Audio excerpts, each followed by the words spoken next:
தந்தை மகன் தூயாவியாரின் பெயராலே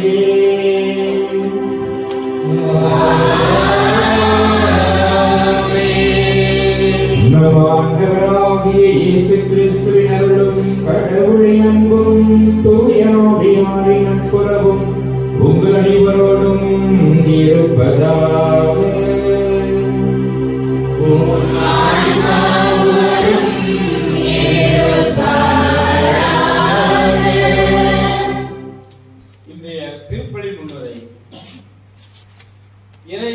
இயேசுவின் அன்பார்ந்தவர்களே, ஒரு குழந்தை நமக்காக பிறந்துள்ளார், ஒரு ஆன்மா நமக்கு தரப்பட்டுள்ளார்.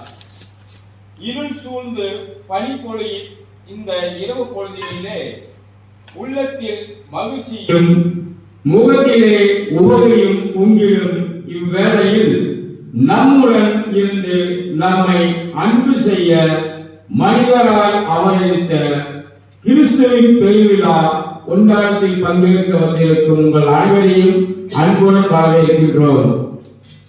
நமது ஆண்டவர் இயேசுவின் பிறப்புக்கும் நமக்கு கூறும் செய்தி பகிர்ந்தேலையும் அவர் பிறந்தவுடன் பிறந்தப்பட்டது. தீவன தொட்டியில் கால்நடைகளுக்கு தீனி போடும் இடம். ஆண்டவர் இயேசு கிறிஸ்து உலகின் உணவாக வந்தார் என்பதை இது உணர்த்துகின்றது.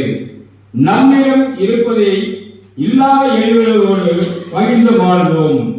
இம்மானுவேலை போல் நம் நடுவில் பிறந்த இறைவன் இதுவரை நம்மை பாதுகாத்தது போல் இனியும் பாதுகாப்பார் என்பதையும் உணர்வோம். டிசம்பர் 25 மட்டும் கிறிஸ்து பிறப்பு நாள் அன்று ஏழை எளியவர்களுக்கு நாம் இறங்கும் வேளையில் எல்லா பிறப்பிற்கின்றார் நமக்காக ஏழையான நம் இறைவன். இந்த பணியும் அழகுதான், அழகிய பாலகனும் அழகுதான். அழகிய பாலகன் பிறந்ததால் இந்த இரவு அழகுதான். அன்னை மரியின் தீர் தவழ்ந்ததால் வானவர் பேரணி உன்னதத்தில் கடவுளுக்கு மாற்றி உரிதாகுக. உலகில் அவருக்கு உகந்தோருக்கு அமைதி உண்டாகுக என்று வாழ்த்தினார். வரலாற்றிலேயே முன் பின் என பிரித்து பல மாற்றங்களை இழந்த பாலன் அனைவருக்கும் அமைதியை தர வேண்டும் என்று வாழ்த்துவோம். பிறர் வாழ நாமும் வாழ்த்துவோம். பிறர் மகிழ நாமும் மகிழ்வோம். இதுவே நம் ஆண்டவரின் விருப்பம்.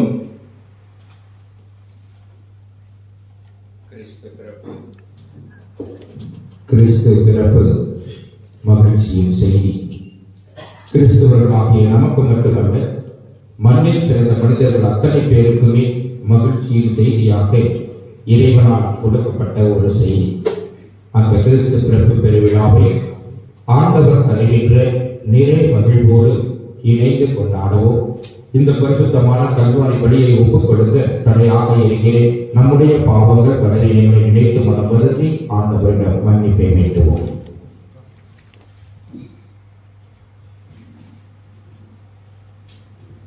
இயலாமல்ல இறைவனிடமும்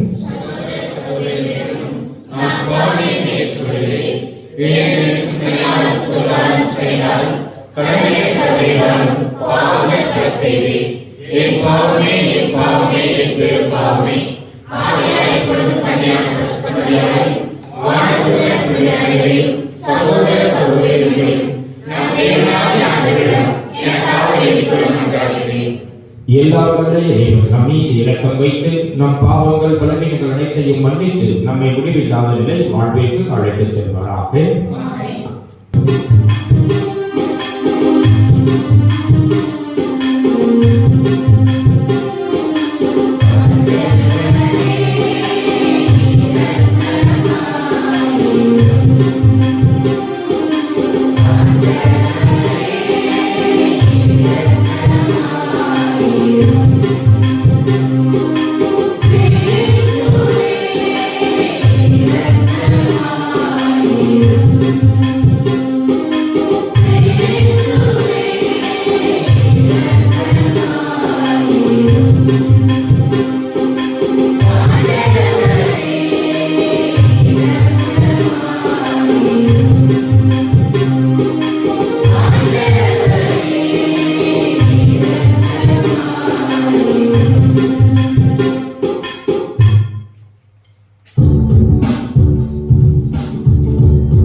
இறைவா உண்மை ஒளியின் சுடரால் இப்புண்ணியமிக்க இரவை ஒளிரச் செய்தி அதனால் மன்னகத்தில் அவரது ஒளியின் மறை நிகழ்வுகளை அறிந்திருக்கும் நாங்கள் விண்ணகத்திலும் அவரது மகிழ்ச்சியை அனுபவிக்க அருள் புரிவீராக. உமோடு தூயாவியாரின் ஒன்றிப்பில் இறைவனாய் என்றென்றும் வாழ்ந்து ஆட்சி செய்கிற எங்கள் ஆண்டவர் கிறிஸ்து வழியாக உம்மை மன்றாடுகின்றோம்.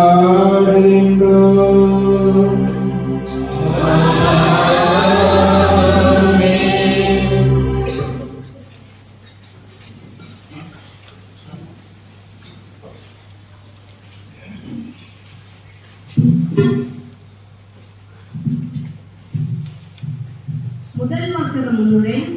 இன்றைய முதல் வாசகத்தில் இஸ்ரேல் மக்களின் வாழ்வில் மாற்றங்களை காண வாழ்வழிக்கும் வல்லலான் இறைவன் தரும் எல்லா நலன்களையும் இறைவாக்கினர் எசாயா எடுத்துரைக்கின்றார். பேரொழியை காண செய்து மகிழ்ச்சியுற செய்தார். மக்களை ஆட்சி செய்ய வியத்தகு ஆலோசகர் அமைதியின் அரசரை கொடுத்து தன் மக்களுக்கு நிலையான நீதியோடும் நேர்மையோடும் கூடிய ஆட்சியை உறுதிப்படுத்தினார் என்று மகிழ்ந்து கூறும் இவ்வாசகத்திற்கு கவனமுடன் செவிசாய்ப்போம். முதல் வாசகம். இதோ உன் மீட்பர் வருகின்றார்.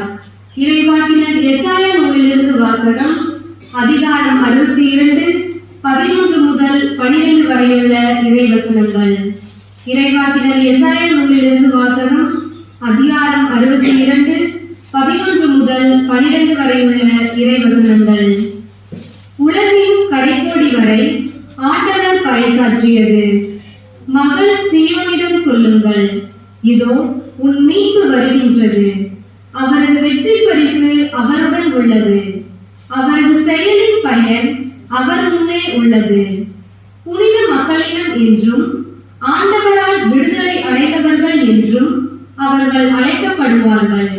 நீயோ தேடி கண்டுபிடிக்கப்பட்டவள் என்றும் இனி கைவிடப்படாத நகர் என்றும் பெயர் பெறுவாய். இது ஆண்டவர் வழங்கும் அருள்வாக்கு.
இரண்டாம் வாசகம் முன்னுரை. நம் மீட்பராகிய கடவுள் அருள் நம்மீது பொழியத்துள்ளது.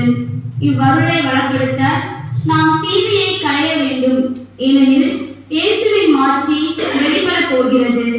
எனவே நாம் நம்மையே தூய்மையாக்க வேண்டும் என அறிவுறுத்தும் இரண்டாம் வாசகத்தை கவனமுடன் கேட்போம்.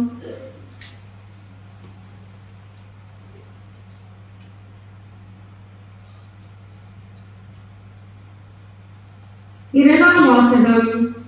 கடவுள் தம் இரக்கத்தை முன்னிட்டு நம்மை மீண்டார். திருத்தூதர் பவுல் தீத்துக்கு எழுதிய திருமுகத்திலிருந்து வாசகம். அதிகாரம் 3, 4 முதல் 7 முடிய வார்த்தைகள். நம் மீட்பராம் கடவுளின் நன்மையும் மனித நேயமும் வெளிப்பட்ட போது நாம் செய்த அரசியல்களை முன்னிட்டு அல்ல, மாறாக தம் இரக்கத்தை முன்னிட்டு புதுப்பிறப்பு அளிக்கும் நீரினாலும் புதுப்பிக்கும் தூய ஆவியாலும் கடவுள் நம்மை மீட்டார். அவர் நம் மீட்பராகிய இயேசு கிறிஸ்துவின் வழியாக தூய ஆவியை நம் மீது நிறைவாக பொழிந்தார். நாம் அவரது அருளால் அவருக்கு ஏற்புடையவர்களாகி நாம் எதிர்நோக்கி இருக்கும் நிலை வாழ்வை உரிமை பேராக பெறும் பொருட்டே இவ்வாறு செய்தார். இது ஆண்டவர் வழங்கும் அருள்வாக்கு.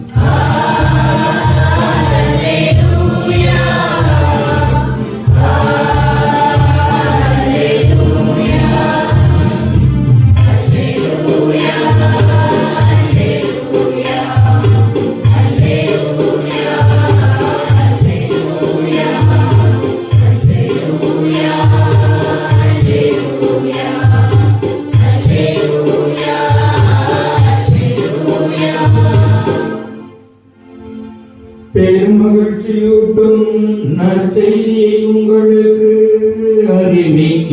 அறிவிக்கின்றேன். இன்று ஆண்டவராகிய மெசியா என்னும் மீட்பர் நமக்காக பிறந்திருக்கிறார்.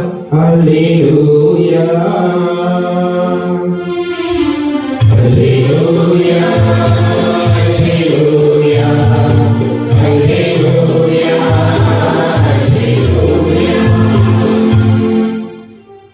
ஆண்டவர்களோடு இருப்பாராக.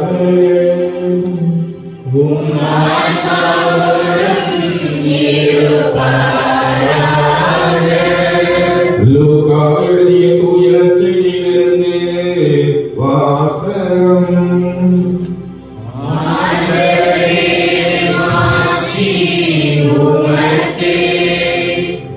அதிகாரம் 2, உயிருள்ள வார்த்தைகள் 1 to 14 முடிய. லூக்கா நற்செய்தி அதிகாரம் 2, உயிருள்ள வார்த்தைகள் 1 to 14 முடிய. அக்காலத்தில் அகஸ்து சீசர் தம் பேரரசு முழுவதும் மக்கள் தொகையை கணக்கிடுமாறு கட்டளை பிறப்பித்தார்.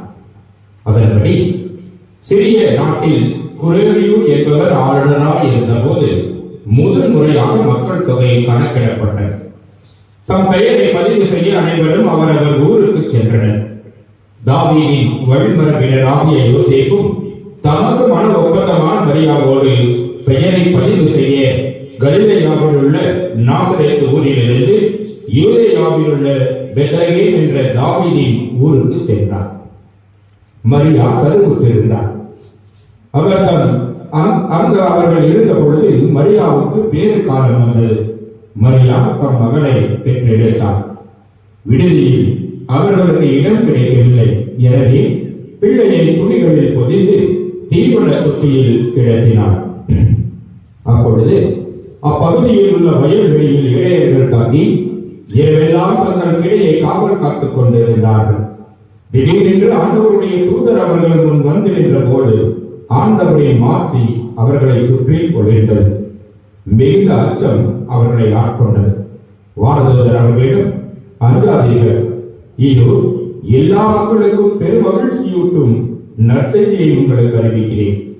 இன்று ஆண்டவராகிய மெசியா என்ற மீட்பர் உங்களுக்காக தாவீது ஊரில் பிறந்திருக்கிறார். குழந்தையை துணிகளில் சுற்றி தீவன தொட்டியில் கிடத்தி இருப்பதை காண்பீர்கள். இதுவே உங்களுக்கு அடையாளம் என்றார்.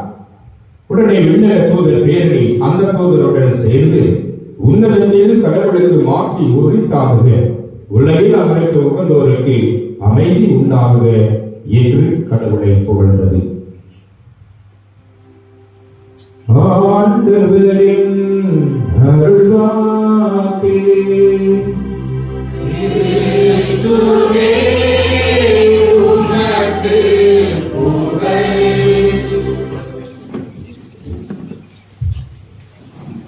இயேசுவின் பிரியமான சகோதர சகோதரியே, உங்கள் அனைவருக்கும் கிறிஸ்து பிறப்பு பெருவிழா நல்வாழ்த்துக்களை காட்டிக் கொள்கின்றேன். Happy Christmas. நல்லா இருக்கீங்களா?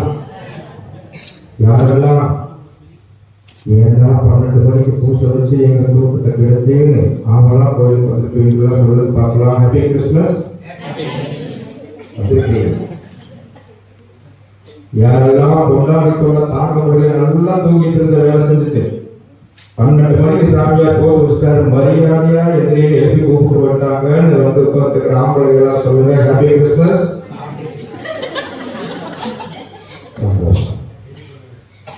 2 மணிக்கு வச்சிருந்தா பூசை எப்பவும் போல ஒரு 1:30 வரைக்கும் தூங்கிட்டு அதே தூக்க மக்கள் வந்து உட்காந்து சாமியார் என்ன சொன்னாலும் காதல் வாங்காம அப்படியே போய் படுத்தோம்னா அது ஒரு விதமான கிறிஸ்துமஸ் பெருவிழாவா இருந்திருக்கு. இப்படி மாற்றி வச்சு குடும்பப்பட்டே வந்து உட்காந்துருக்க எல்லாம் சத்தமா சொல்லுங்க. Happy Christmas.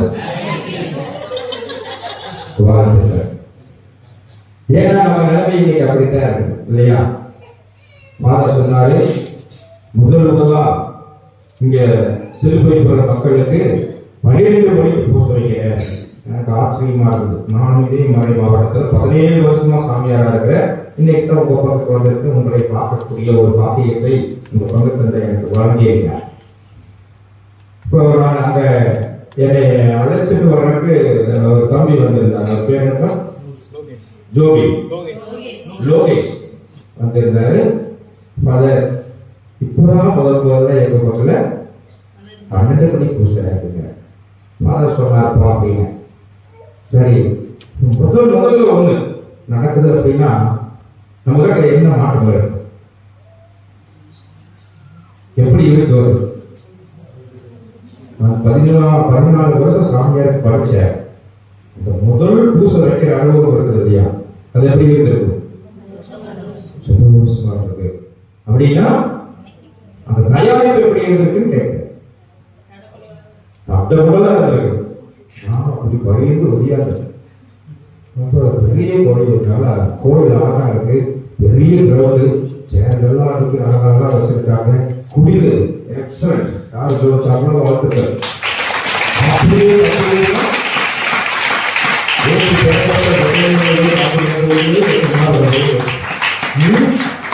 எல்லாம் இருக்கு. ஆனா எங்கேயோ ஒரு மிஸ் ஆச்சு. மக்கள் காரணம். நாம் ஒவ்வொரு வருடமும் கிறிஸ்து பிறப்பு பெருவிழாவை கொண்டாடுவோம். யாருடைய பிறந்த நாளாக? யாரு? நான் வாத்தியார வேலை செய்யற கேள்வி ஏற்க பதில் சொல்லணும். சத்தமா சொல்லலைன்னா இருக்கிறத தூக்கி வீசிங்க. நான் போகார் வாத்தியார். சரியா? யாருடைய பிறப்பு விழாவை கொண்டாடினோம்? சத்தமா இயேசுவோட பிறப்பு விழாவை கொண்டாடுகிறோம். வருஷம் கொண்டாடி இருக்கிறோம் இல்லையா? இப்ப இது எத்தனாவது பிறப்பு விழாவோ தெரியாது. அவங்க வயதுக்கு ஏற்றபடி கண்டிப்பா எல்லாரும் இயேசு கிறிஸ்து பிறப்பு விழாவை கொண்டாடிப்போம். எத்தனை வருஷம் இயேசு கிறிஸ்துவை ஒரு குழந்தையாக வச்சு நாம் கொண்டாடிக்கிறோம் அப்படிங்கிறதான் இன்னைக்கு கேள்வி. எல்லா வருடமும் நாம் சிறப்பாக கொண்டாடுகிறோம். அந்த தயாரிப்புகளை பார்த்தீங்கன்னா 4 வாரம் திருச்சபை அழகா கொடுத்திருக்கு. திருமுறை காலம் நம்பர் 1, நம்பர் 2, நம்பர் 3, நம்பர் 4ன்னு 4 வாரங்கள் நம்முடைய தயாரிக்கிறாங்க. முதல் வாரத்திலேயே நம்ம என்ன சொல்றது, எல்லாம் விழிப்பாருப்பா. திடீர்னு திருவண்ணாமலை ஒரு பாறை உருண்டு வந்து யாரும் எதிர்பார்க்கல, 7 உயிர்கள் அப்படியே அங்கேயிருக்கு. இயேசுவின் வருகை கொடுத்தா இருக்க, எல்லாம் தயாரா இருக்க, எல்லாம் சொல்லி வச்சிருக்காங்க இல்லையா? இயேசுவின் 2ஆம் வருகை அடையாளங்கள் நிறைய வருது. வானத்துல நட்சத்திரங்களுடைய சுழற்சிகள் மாற்றம் தெரிகிறது. கடல் பொங்குது, கடற்கரையில் இருந்து பூகம்பம் வருதுங்கிறாங்க, சுனாமி வருதுங்கிறாங்க. அப்போ முதல் வாரம் என்ன சொல்லுச்சு, தயாராக இயேசுவினுடைய பிறப்பிற்காக நீங்கள் தயாராக உங்களை வைத்துக் கொள்ளுங்கள். ஒருவேளை 2வது வருகையாக இருந்தால் அவரை எதிர்கொள்ளக்கூடிய வகையில் உங்களை நீங்கள் தயாரா வச்சிருங்க அப்படின்னு சொன்னாங்க. அப்படின்னா என்ன, விழிப்போடு இருக்கும், எப்போ வருவான்னு தெரியாது. அதே போல இயேசு கிறிஸ்துவனுடைய பிறப்பு மிகப்பெரிய ஒரு சரித்திர உண்மையை வெளிப்படுத்தக்கூடிய ஒரு பிறப்பு. இயேசு ஏன் மாட்டுக்கொட்டியில் பிறந்தார்கள் தெரியுமா யாருக்காவது?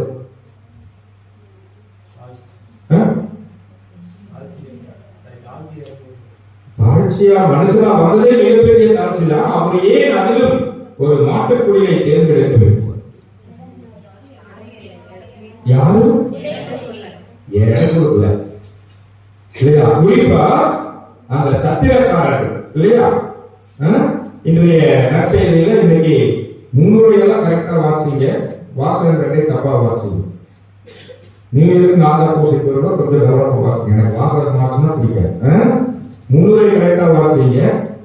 வாசகம் காலை திருப்பதியோட வாசகத்தை வாசிட்டு.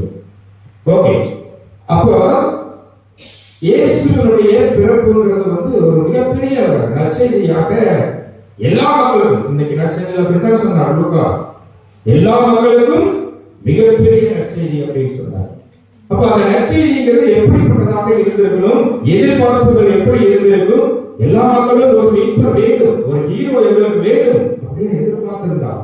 அந்த ஹீரோ, ஒரு ஹீரோனா நம்மளுடைய கற்பனை எப்படி இருக்கும், ஒரு கதாநாயகன் என்றால் அவன் எப்படிப்பட்டவனாக இருக்க வேண்டும், எந்த பின்புலத்திலிருந்து அவன் வர வேண்டும், எத்தகைய நிலையில் அவன் தன்னை அடையாளப்படுத்திக் கொள்ள வேண்டும் என்கிற ஒரு கற்பனை எல்லாம் இன்னைக்கு நாம சினிமாவை பார்த்து பார்த்து பார்த்து கதாநாயகன்னா இப்படித்தான் இருக்கணும் அப்படின்னு ஒரு எதிர்பார்ப்பு இருக்கா இல்லையா?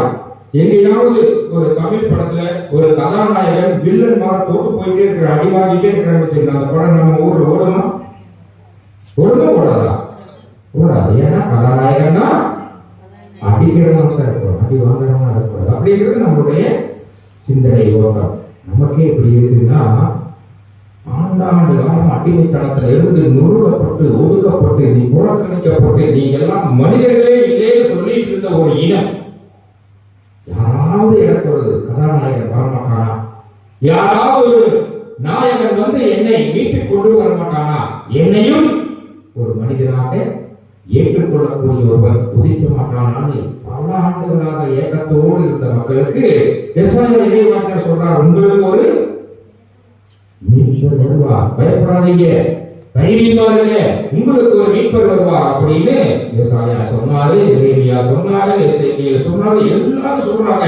ஆனால் எப்போ வருவார் தெரியல. அந்த மக்களுடைய ஏக்கம் அதிகமாட்டே இருக்கிற சூழல்ல தான் இயேசுங்கிற ஒரு குழந்தை பிறந்திருக்கு. அப்ப அந்த மக்களுடைய சிந்தனை எல்லாம் எப்படி இருந்திருக்கு பாருங்க. அவங்க எதிர்பார்ப்பது தங்களை அடக்கி வாழ்கிற அரசனை அடித்து நொறுக்கி ஜெயிக்கக்கூடிய ஒரு கதாநாயகன் இல்லையா? அப்படித்தான் எதிர்பார்த்திருப்பாங்க.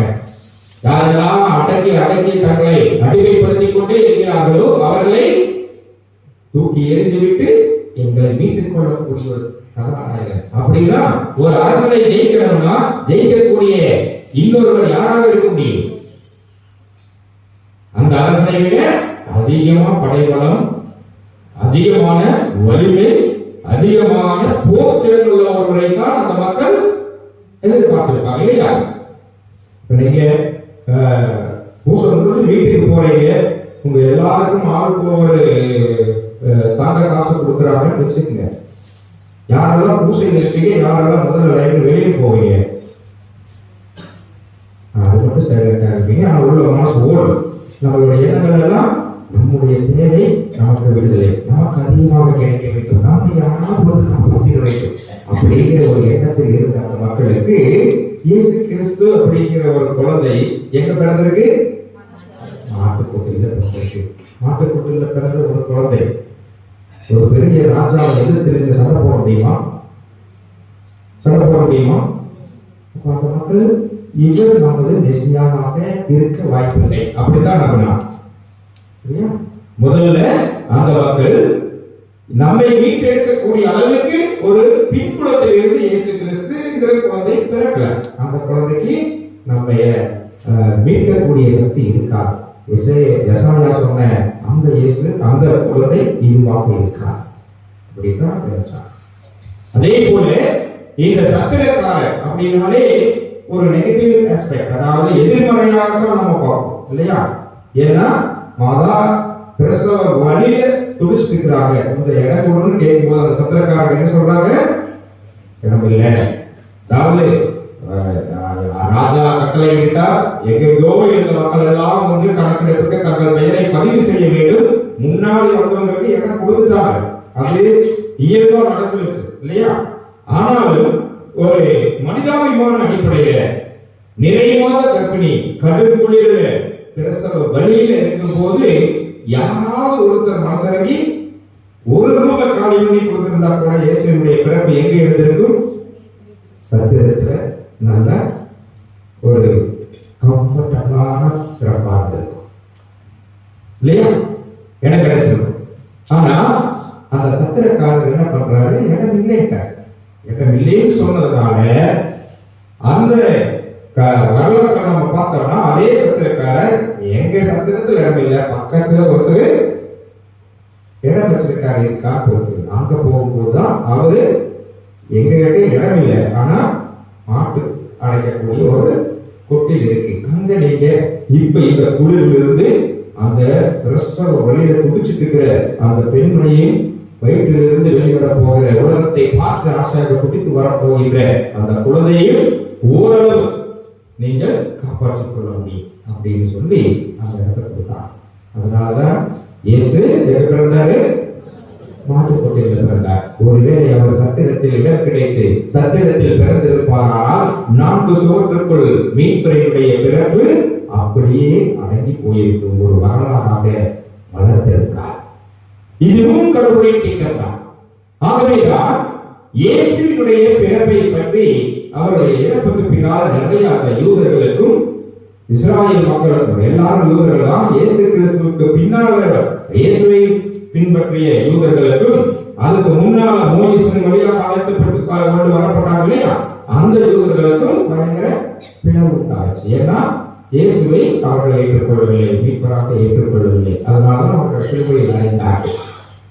அப்படி ஏற்றுக்கொள்ளாத யூதர்களுக்கும் அவரை ஏற்றுக்கொண்டு பின்பற்றிய மற்ற மக்களுக்கும் இடையே இருந்த பகை இன்னைக்கு நாம கண்கூடா பார்க்கிறோம். இயேசு பிறந்த இடத்துல என்ன நடக்குது? போர் நடக்குது. அந்த கிறிஸ்துமஸ் இன்னைக்கு கொண்டாடுது. நாம தான் அங்க அந்த மாதிரி ஒரு குடியில செட்டப் பண்ணி இங்க நல்லா சொகுசா சொத்தெல்லாம் போட்டு கொண்டாடிட்டு இருக்கிறோம். ஆனா ஒரிஜினலா ஆண்டவர் இயேசு பிறந்த இடத்துல இன்னைக்கு எங்க குண்டு வெடிக்கும் தெரியல, மக்கள் எங்க எப்போ உயிர் போகணும் தெரியல, எப்போ உடம்பை போகணும் தெரியல, எப்போ கை கால் போகணும் தெரியாதது பதட்டத்துல பயந்து பதுங்கு குழிகளுக்குள்ளாக உழைஞ்சிருக்கிறார்.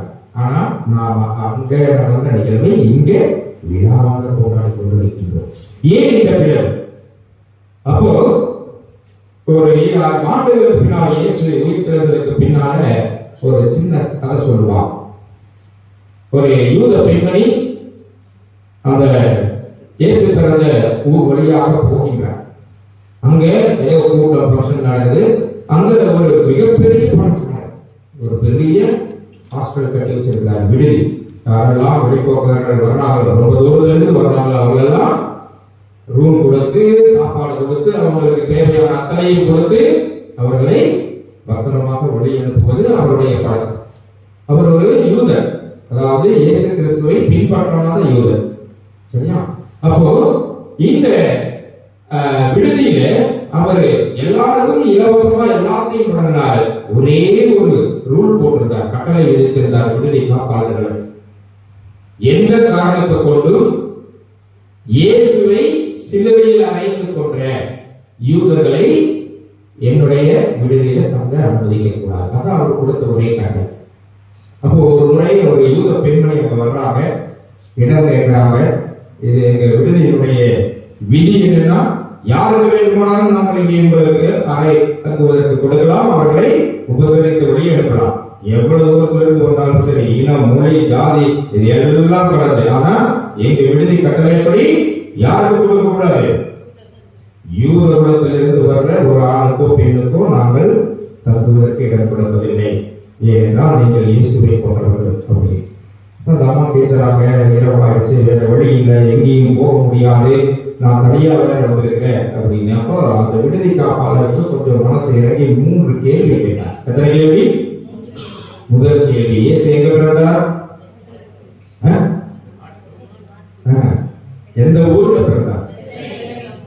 எந்த ஊர்ல? முதல் கேள்வி. அந்த பெண்மணி கரெக்டா சொல்லிட்டாங்க. இயேசு எங்க பிறந்தார்? பெத்லகேமில் பிறந்தார். பெத்லகேமில் எங்க பிறந்தார்? ஆஸ்திரேலியா. நாசரேத்தியா? சவுண்டா சொல்லுங்க. மாட்டுக்குட்டியில பிறந்தார். அப்ப 2வது கேள்வியில பெத்லகேமில் பிறந்தார். சரி. 2வது கேள்வி, எந்த இடத்தில்? மாட்டுக்குட்டியில் பிறந்தார். 3வது கேள்வி, எப்படியும் அந்த பெண்மணிக்கு பதில் தெரியாது, விரட்டி விடலாம் அப்படிங்கிற அபிப்பிராயத்துல அந்த விடுதி காப்பாளர் 3வது கேள்வி கேட்டார், ஏன் மாட்டுத் தொழுவத்தில் பிறந்தார்? ஏன் மாட்டுத் தொழுவத்தில் பிறந்தார்? இப்படி கேள்வி கேட்டுக்கிட்டே இருந்தா உங்களுக்கு கோபம் வருது இல்லையா? அதே மாதிரி அந்த பெண்மணிக்கு கோபம் வந்துருச்சு. ஏன்னா கொஞ்சம் ஒரு மணி நேரம் தங்கி போனாங்க, இத்தனை கேள்வி கேட்க அப்படின்ட்டு கட்டுப்பாடு போன அந்த யூத பெண்மணி அந்த விடுதி காப்பாளரை பார்த்து சொன்னாங்களா, அப்படியே அது கேட்ட உண்டோ? உன்னமா ஒரு விடுதி காப்பாளன் அந்த அம்மாவுக்கு அன்னைக்கு என்ன பண்ணல? கொடுக்கல. அதனாலதான் ஏசு பிறந்தாரு, மாட்டுப்பட்டு பிறந்தார். அந்த விடுதி காப்பாளன் வரசு, ஓஹோ, நம்ம ஒரு ஆள் இடம் கொடுக்கறதுனா இயேசு நல்லா சொகுசான ஒரு இடத்துல பிறந்திருப்பார் இல்லையா, பாதுகாப்பா இருந்திருப்பார் இல்லையா. நம்மளால ஆளுனாலதான் இயேசு போய் பிறந்தாரு, மாட்டுத்தொட்டில் போய் பிறந்தார். ஆனா அந்த மாட்டுத்தொட்டில போய் பிறந்த அந்த குழந்தைய யாரெல்லாம் பார்க்க வந்தாங்க தெரியுமா? இடையர்கள் வந்தார்கள். முதல் பார்வை யார்கள்? யாரு? இடையர்கள் தான். அதுக்கப்புறம் வெளிநாடுகளிலிருந்து வந்த வான சாஸ்திரிகள் எல்லாம் வந்து பார்த்தாங்க. அப்படின்னா இந்த குழந்தை ஏதோ ஒரு வித்தியாசமான பிறப்பை பெற்றிருக்கிறது. இந்த குழந்தையின் வழியாக ஏதோ ஒன்று நடக்கப் போகிறது, உலகில் ஒரு மாற்றம் நடக்கப் போகிறது என்று சொல்லி ஆண்டவர் இயேசு கிறிஸ்து மாட்டுத் தொட்டிலில் பிறந்ததால் மட்டுமே பாமர மக்களும் உயர் நிலையில் இருந்த மக்களும் தேடி வந்து அந்த இடத்தில் சந்தித்தார்கள். அந்த தேடலில் இருந்து வெளிப்பட்ட ஒரு அன்பின் அடையாளம் தான் இயேசு கிறிஸ்துவினுடைய பிறப்பு எல்லாருக்கும் மகிழ்ச்சியை சொல்லக்கூடிய ஒரு செய்தியாக மாறியது.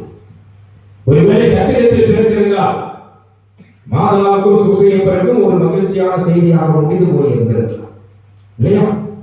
ஒருவேளை மிகப்பெரிய அரண்மனையில் பிறந்திருந்தால், ராஜா குடும்பத்தில் பிறந்திருந்தால், அந்த குடும்பத்தை மாத தேசத்திற்கும் ஒரு மிகப்பெரிய செய்தியாக மாறி இருக்கலாம். ஆனால் இந்த குழந்தையின் பிறப்பு உலக மக்கள் அத்தனை பேருக்கும் மாபெரும் மகிழ்ச்சிக்கும் பிறப்பாக செய்தியாக அறிவிக்கப்படுகிறது என்றால் பாமர மக்களும் ஆண்டவரை காண முடிந்தது. மிகப்பெரிய உயர் நிலையில் இருக்கக்கூடியவர்களும் அந்த ஆண்டவரை சந்திக்க முடிந்தது.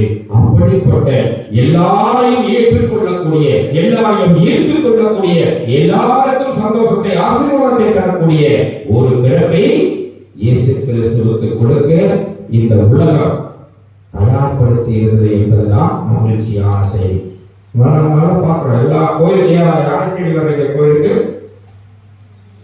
சர்ச்சை யாரை தேடி வர்றீங்க?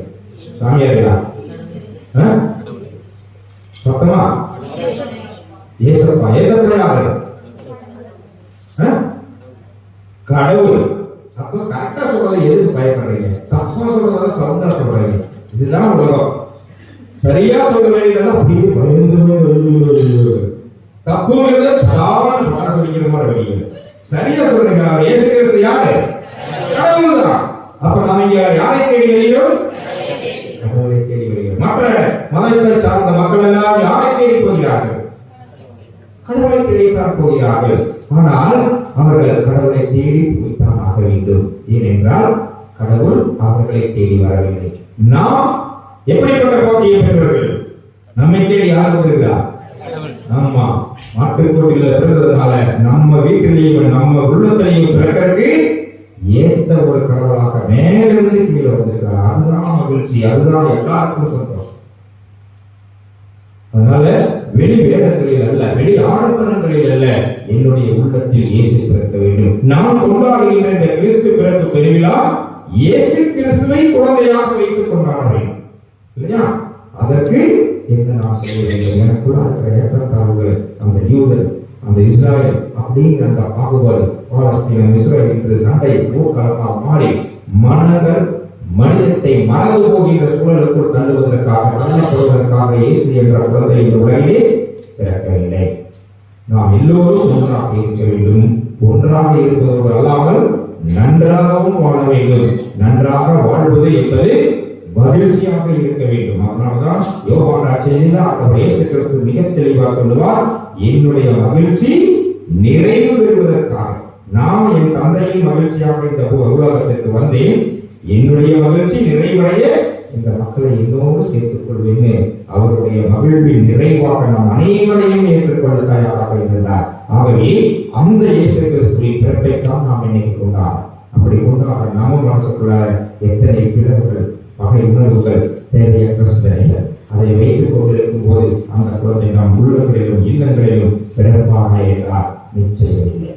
ஆகவே எத்தனை வருடங்கள் நாம் கொண்டாடி கொண்டிருக்கின்றோம் இயேசுவின் பிறப்பை. ஆனால் இயேசுவோடு கொண்டாட நாம் என்ன செய்ய வேண்டும்? இயேசுவை குழந்தையாக வைத்து அந்த பிறப்பு விழாவை நாம் கொண்டாட நாம் என்ன செய்ய வேண்டும்? எனக்குள் இருக்கக்கூடிய வேறுபாடுகளை களைந்து எல்லாரையும் ஒன்று சேர்க்க இந்த உலகத்திற்கு தன்னையே காட்டிக் கொண்ட இயேசு கிறிஸ்துவை போல இருக்கின்ற மக்களோடு எல்லோரையும் குறைநிலைகளோடு ஏற்றுக்கொண்டு நாம் நிறைவடைந்தோம் என்றால் அந்த நிறைவின் உச்சத்திலே ஆண்டவர் தருகின்ற அமைதி நிலை பெறும். அந்த ஆண்டவர் தருகின்ற அமைதியிலே அவர் சொன்ன அந்த மகிழ்ச்சி உலக மக்களுக்கு சொன்ன செய்தி உலகமெங்கும் மாபெரும் மகிழ்ச்சியூட்டும் நற்செய்தியாக இந்த கிறிஸ்து பிறப்பு நிச்சயம் நம்மிடம் இருக்கும். நம்மோடு இருப்பார் ஆண்டவர் என்ற மன நிறைவோடு இந்த நாளிலே நாம் இயேசுவோடு இணைந்து கிறிஸ்து பிறப்பு விழாவை கொண்டாட முயற்சி எடுப்போம். இறைவன் நம்மை நிறைவாக ஆசீர்வதிப்பார்.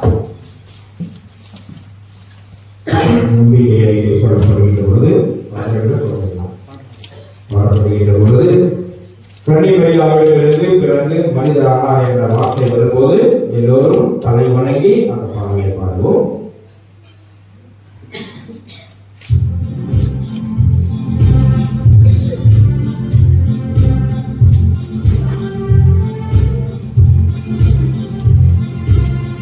Thank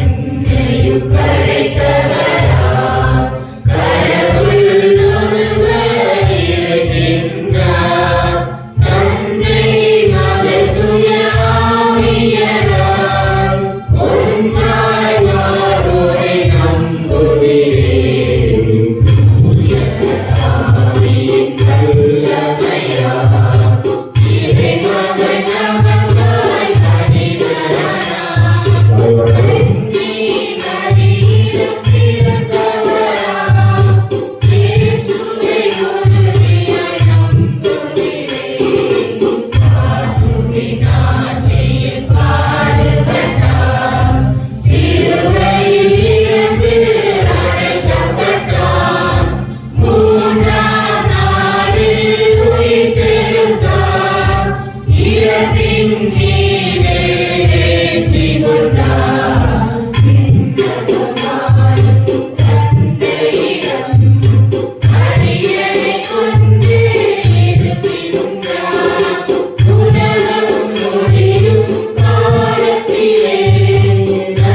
வரியானது மண்ணின் மைந்த ஜெயலலிதா அவர்களுக்கு உடல்நலம் பெற வேண்டியும் மற்றும் வசந்தா மேரி, ராமச்சந்திரன், பவனி மேரி, திருமலையா, சர்மிளா, அஞ்சலி, ஆண்ட்ரோஸ், அசோக், திவ்யா ரகன், மெலினா இவர்களது கருத்துப்படி மாதாவுக்கு நன்றி எழுதலாகவும், மரியநாதன், பேபி, சபியா, விஜயன், ஜானேஷ், ஜனனி, சரண்யா இவர்களது கருத்துக்களப்படி குடும்ப கருத்துக்கள் நிறைவேற வேண்டியும், சுப்பாத்தால் குடும்ப கருத்துக்களுக்காகவும் மற்றும் தாமஸ் அவர்களுக்கு 3ஆம் ஆண்டு நினைவாகவும் இந்த பணியானது ஒப்பு கொடுக்கப்படுகிறது.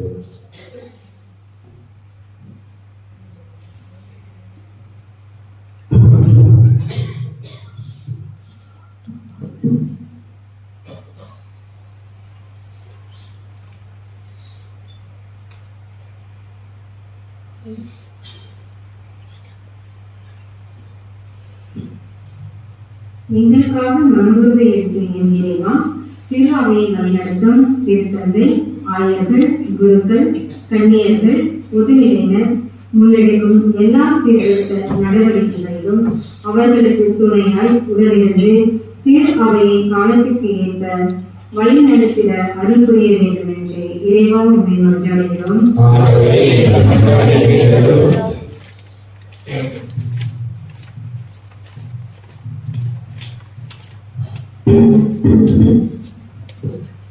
தாய் திருநாட்டை வழிநடத்தும் அரசியல் தலைவர்களை ஆசீர்வதியும். அவர்கள் ஒவ்வொரு நாளும் தங்களுக்குரிய கடமைகளை உணர்ந்து செயல்படவும் பொறுப்புடன் மக்களின் வாழ்வாதாரம் செழிப்பதற்கு தேவையான நல்ல திட்டங்களை செயல்படுத்திய ஞானத்தையும் அறிவையும் தந்து வழிநடத்திட வேண்டுமென்று இறைவாவை மன்றாடுகிறோம்.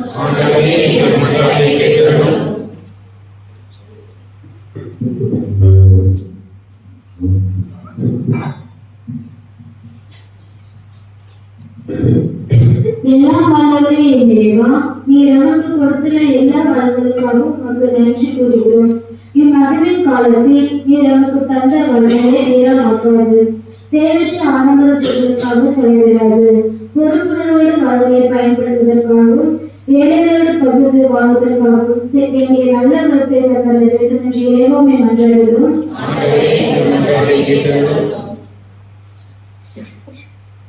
அன்பு தந்தையே இறைவா, நீர் எங்களுக்காக கொடுத்துள்ள குழந்தை செல்வங்களுக்காக உமக்கு நன்றி கூறுகிறோம். இவர்கள் உண்மையை தேடி நேசிக்கிறவும் உமது வார்த்தைக்கு ஆர்வத்துடன் செலவெடுத்து வாழவும் தங்கள் கவனத்தை செலுத்திடவும் எமது பிள்ளைகள் இறையுறவிலும் ஒழுக்கத்திலும் ஞானத்திலும் கல்வியிலும் சிறந்து விளங்கி உமக்கு கொண்ட பிள்ளைகளாக வாழவும் செயல்படவும் தேவையான வரங்கள் வேண்டும் என்று இறைவாமை மன்றாடுகிறோம். எல்லா மக்களுக்கும் பெரும் மகிழ்ச்சியூட்டும் இறைவா, இன்றைய பெருவிழா திருப்பள்ளியில் கலந்து கொள்ள முடியாமல் பயணம் செய்வோர், பணியில் இருப்போர், பிற நிலைகளில் இருப்போர் அனைவரும் இன்றைய நாளின் மகிழ்வையும் ஆசிரியம் பெற்று மகிழ செய்தருள வேண்டும் என்று இறைவாமை மன்றாடுகிறோம்.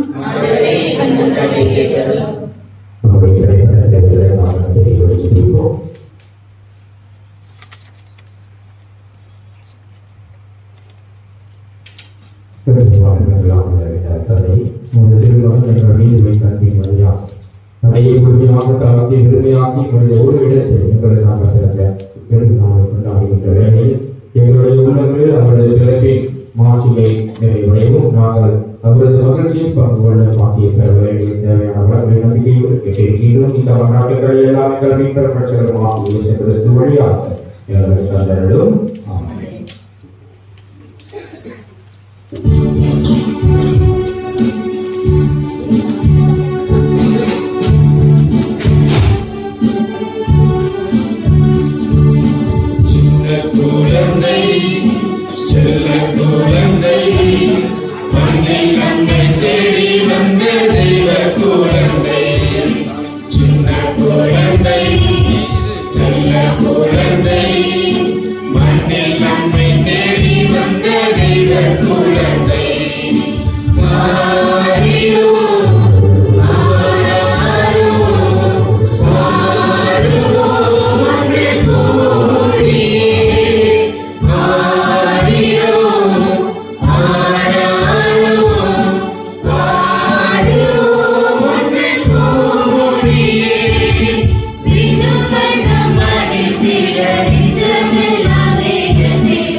ஆண்டவர், நீ மெய்யாகவே தூயவர், தூய்மை அனைத்திற்கும் ஒன்று.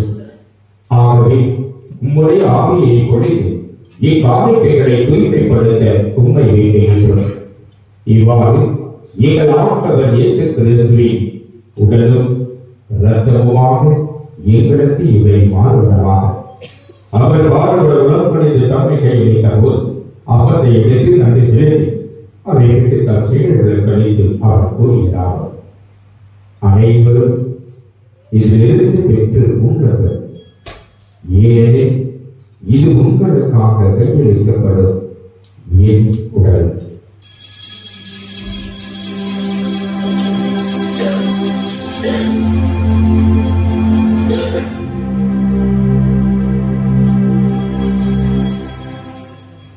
அவ்வளவே இரவு விருந்தையிருந்து பின் கிண்ணத்தை விடுத்து மீண்டும் உமக்கு நன்றி செலுத்தி ஆசி வழங்கி நினைத்தார் சீடர்களுக்கு அளித்து அவர் கூறியதாவது, அனைவரும் இதிலிருந்து பெற்று பருகுங்கள், ஏனெனில் இது புதிய நிலையான உடன்படிக்கைக்குரிய என் ரத்தத்தின் கிண்ணம்.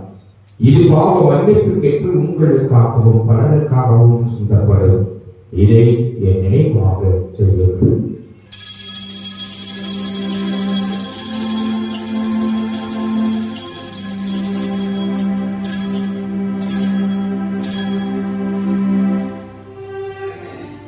நம்பிக்கையின் மறைபொருள்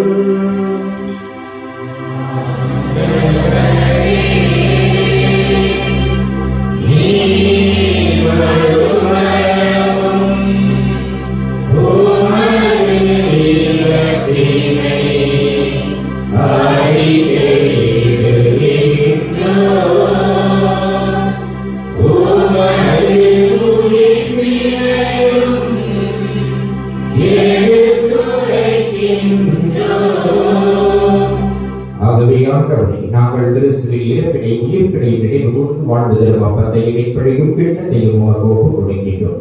திருமணங்களுக்கு ஊழியக்கூடிய தகுதி உள்ளவர்களை எங்களை ஏற்றுக்கொண்டு எனவே மக்கள் நன்றி செலுத்துகின்றோம். மேலும் கிறிஸ்துவின் உடலிலும் ரத்தத்திலும் பங்கு கொள்ளும் எங்களை ஆவியானவர் ஒன்று சேர்க்க வேண்டும் என உங்களை தாழ்மையுடன் கொண்டாடுகின்றோம். ஆண்டவரை உலகமெங்கும் பரவி இருக்கும் போது திறமையை நினைவு கூர்ந்தருளும். எங்கள் திருத்தந்தை முதலாம் பிரான்சிஸ், எங்கள் ஆகிய தாமஸ் அக்வேலஸ் எல்லா நாம் இணைப்படுவது அவை அன்பில் நிறைவு பெற செய்தனர். மேலும் உயிர் நோக்குடன் பிரிவு கொள்ளும் எங்கள் சகோதர சகோதரிகளை இறந்தோடைய இறக்கப்படும் நினைவு கூர்ந்து ஒரு திருமுக ஒளியின் வழியை செல்லலும் எங்கள் அனைவர் மீது இரக்கமாயிரும். கடவுளின் கன்னித்தாயான புனித மரியா, அவரது கணவரான புனித யோசேப்பு, புனித திருத்தூதர்கள், இவ்வுலகில் உகந்தவர்களாக இருந்தவராகிய புனிதர்கள் அனைவருடனும் நாங்கள் நிலை வாழ்வில் பங்கு கொள்ளும் தகுதி பெற்று உம் திருமகன் இயேசு கிறிஸ்து வழியாக உம்மை புகழ்ந்து வரவல்ல உம்மை கொண்டாடுகின்றோம். நீங்கள் வழியாக இவரோடு இவரில் எல்லா இறைவனாகிய தந்தையே, தூய ஆவியாரின் ஒன்றிப்பில் எல்லா புகழும் மாற்றியும் என்றென்றும் உமக்கு உரியதே.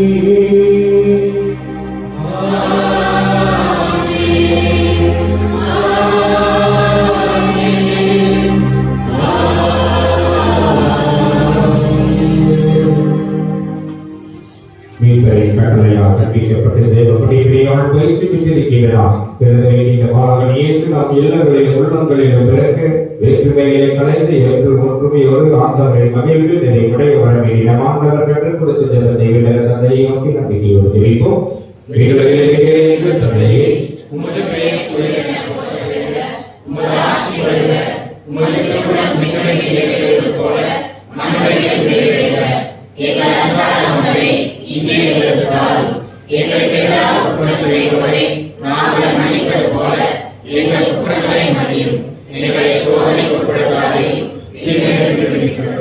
ஆண்டவரே, தீமை அனைத்திலிருந்து எங்களை விடுவித்து எங்கள் வாழ்நாளில் அமைதியை கைவிட அருள் உண்மை மன்றாடுகிறோம். முதலிடத்திலுமையாக நாங்கள் பாவத்திலிருந்து எப்போது விடுதலை பெற்று யாதொரு கலக்கமும் இடமாக இருக்குமாக நாங்கள் எதிர்நோக்கி இருக்கும் பேரின்பதற்காகவும் எவேற்றாக இயேசு கிறிஸ்துவின் வருகைக்காகவும் காத்திருக்கின்றோம்.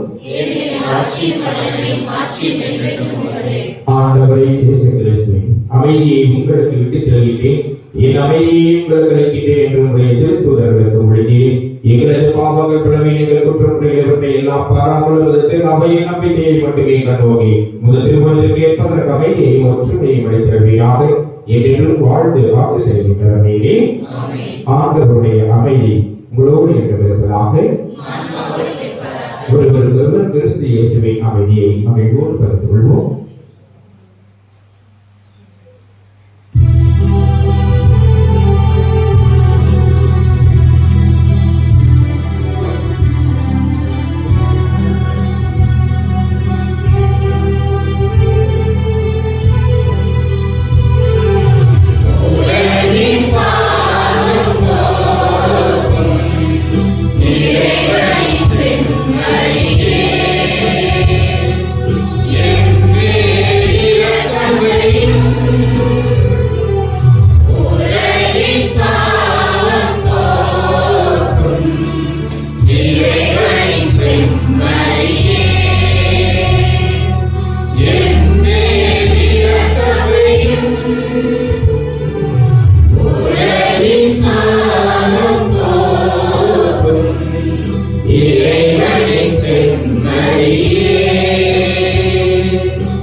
இதோ இறைவனின் செயல், இதோ உலகின் பாவங்களை எல்லாம் போக்குகின்றது.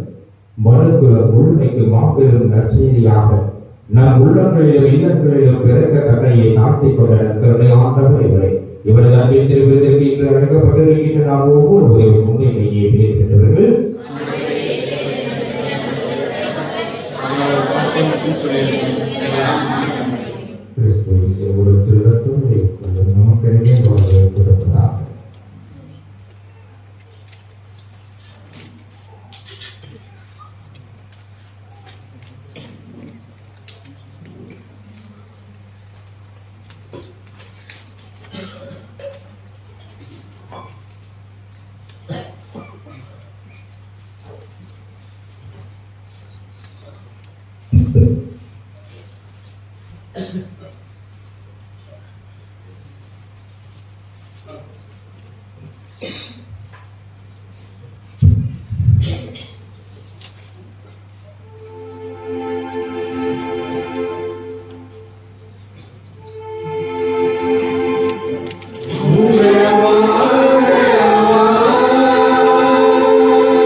தெரியுங்க ஞாயிற்றுக்கிழமை வழக்கம் போல எத்தனை மணிக்கு 6 திருப்பலி நடைபெறும். அதே போல புத்தாண்டு இரவு திருப்பலி முடியலாம் தொடங்கிடலாம். நீங்க 12 தொடங்குறீங்கன்னா கரெக்டா 12 தொடங்கிடுங்க. ஒரு முறை தொடங்குறீங்கன்னா ஒரு முறை தொடங்குங்க. எத்தனை மணிக்கு தொடங்கலாம்? யாரும் இருந்தாலும் நான் தொடங்கிடுவேன், உங்களை வந்து கூடாது அப்படின்னு நேரத்தில் 1:15 முதல்ல சரிங்களா? நான் 12 மணிக்கு ஆரம்பிச்சோட நீங்க ஒரு 1:15 தெளிவாக வாங்க. 12 மணிக்கு ஆரம்பிச்சுனாங்களா?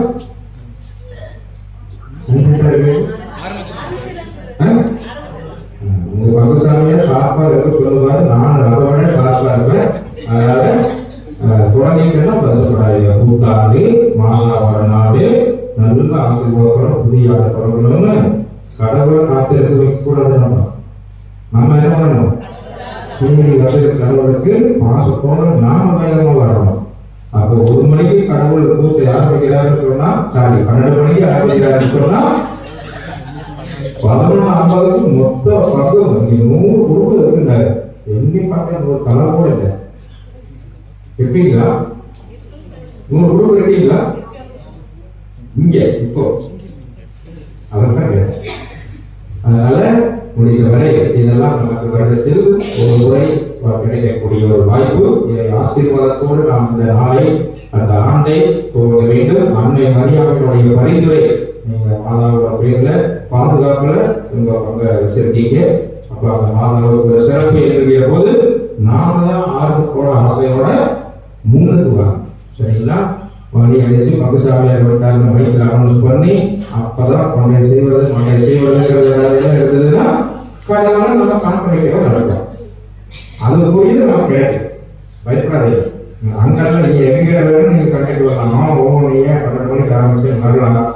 மேல ஒரு இருக்கிறார் இல்லையா, அவரை காப்ப வச்சீங்கன்னா அங்க போய் அவர் கேட்க கேள்விக்கு முடியும். அதனால 1ஆம் தேதி கரெக்டா 1 மணி 12 மணிக்கு தொடங்கணும்.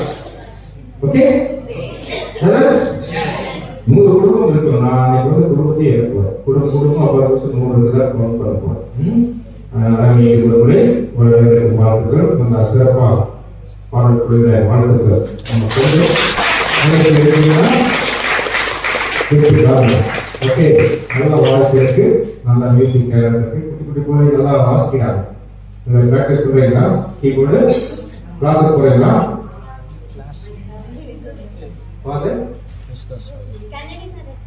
கன்னடி பாடத்தை கற்றுக்கிட்டீங்களா? அப்படியே டச்லயே இருக்கு. அப்பதான் நல்லா அந்த திறன் வளர்ந்துட்டே இருக்கும். வாழ்ந்துட்டு நீங்க எடுத்து நமக்கு சிறப்பாக பெஸ்டா பண்ணலாம். எல்லாம் நீங்க தான் இருக்கீங்க. இப்ப எல்லாம் Christmas offer exam, school, college, semester மண்டகாயோட பிராக்டிஸ் பண்ணிருக்கீங்க.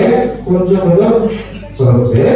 அடுத்தது இப்ப ஃபுல்லா இல்லையா 5 நாள் நின்று பிராக்டிஸ் பண்ணீங்கன்னா தட்டி கொடுக்கலாம். சூப்பர், வாழ்த்துக்கள்.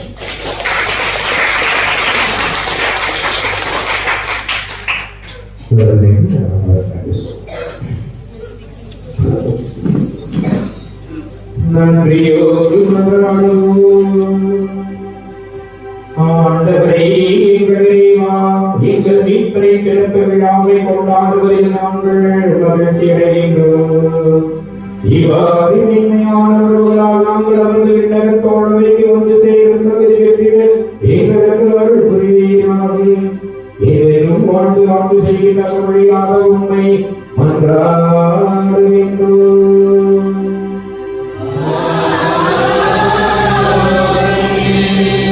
ஆண்டவர்களோடு இருப்பாராக.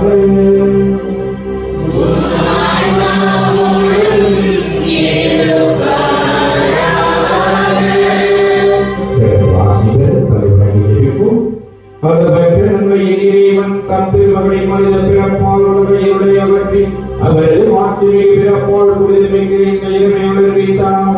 அவரை உலகமிருந்து பாவனைகளை அகற்றி நற்பண்புகளினுடைய ஆளுங்களை எங்கள் அனைத்தையும் முடிய செய்வாராக.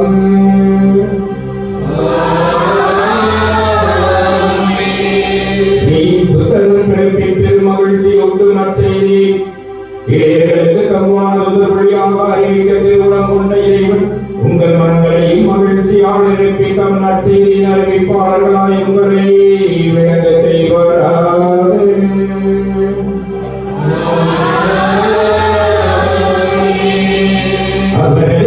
பிறப்பால் விண்ணகத்தோடு மண்ணகத்தை இணைத்த இறைவன் உங்களை தம் அமைதி நலன்னம் எனும் கொடைகளால் நிரப்பி விண்ணகத்தில் அவையில் நீங்கள் அனைவரும் பங்கு பெற செய்திருப்பார்களாக.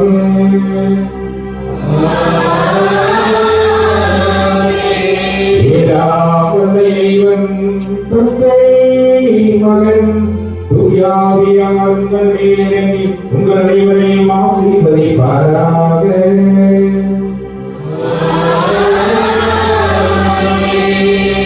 இறைவனின் அன்பிலும் சமாதானத்தில் வாழ்ந்திட சென்று வாருங்கள். திருப்பலி நிறைவேற்று.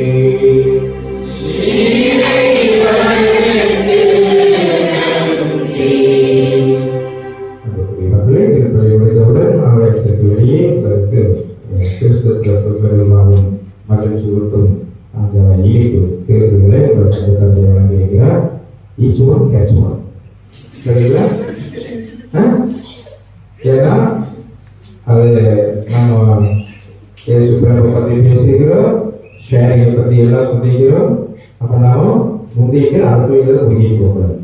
நமக்குரியதை பெற்றுக்கொண்டு மனநிலையோடு மகிழ்ச்சியோடு செல்லுங்கள். அனைவருக்கும் வாழ்த்துக்கள்.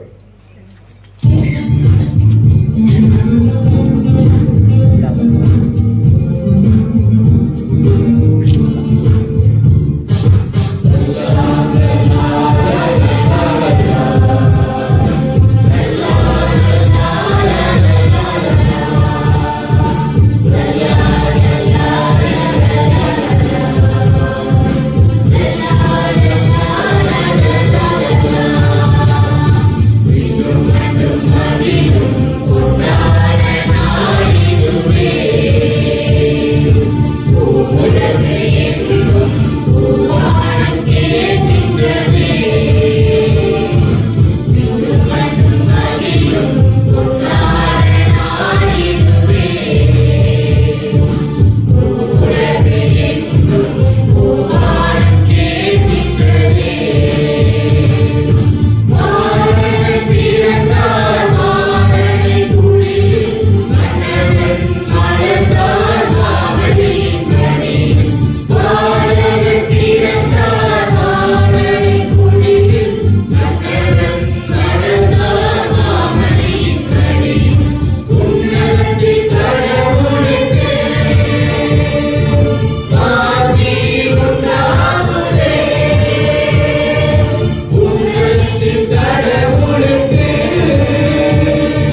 இயேசுவுக்கே புகழ், இயேசுக்கே புகழ், இயேசுவுக்கே நன்றி, இயேசுக்கே நன்றி. மரியே வாழ்க, மரியே வாழ்க, மரியே வாழ்க, மரியே வாழ்க, மரியே வாழ்க. மரியே வாழ்க. பிதா சுதன் பரிசுத்தாவின் பெயராலே ஆமென்.